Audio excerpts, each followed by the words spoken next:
Sumailalim na sa state of calamity ang ilan pang lugar sa bansa dahil sa pananalasa ng Bagyong Christine. Kabilang dyan, ang Quezon City, buong probinsya ng Cavite, pati na ang Biñan at Victoria sa Laguna.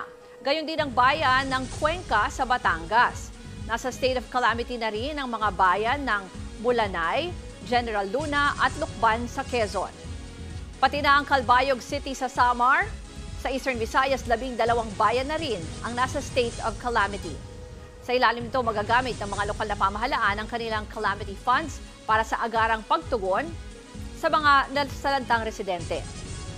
Sa latest bulletin naman ng Pag-asa, nakataas pa rin sa signal number 2 ang northwestern part ng Cagayan. Kabilang dyan ang mga bayan ng Santa Pracedes, Claveria, Sanchez Mira, Abulog at Pamplona. Pati na ang Babuyan Islands, Nueva Vizcaya, Apayao, Abra, Kalinga, Mountain Province, Ifugao at Benguet. Gayon din ang Ilocos Norte, Ilocos Sur, La Union, Pangasinan, Nueva Ecija, Tarlac, Pampanga, Zambales at northern portion ng Bataan. Signal number 1 naman sa Batanes, natitirang bahagi ng Cagayan, Isabela, Quirino, Aurora, Bulacan, pati ang natitirang bahagi ng Bataan. Gayon din ang Metro Manila, Calabarzon, Occidental at Oriental Mindoro, Marinduque at Romblon. Kabilang din ang northern portion ng Palawan.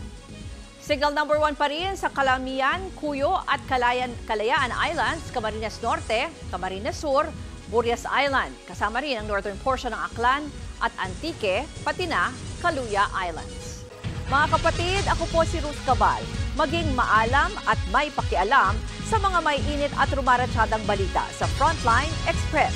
Para maging updated sa balitaan, mag-subscribe lang sa social media pages ng News 5.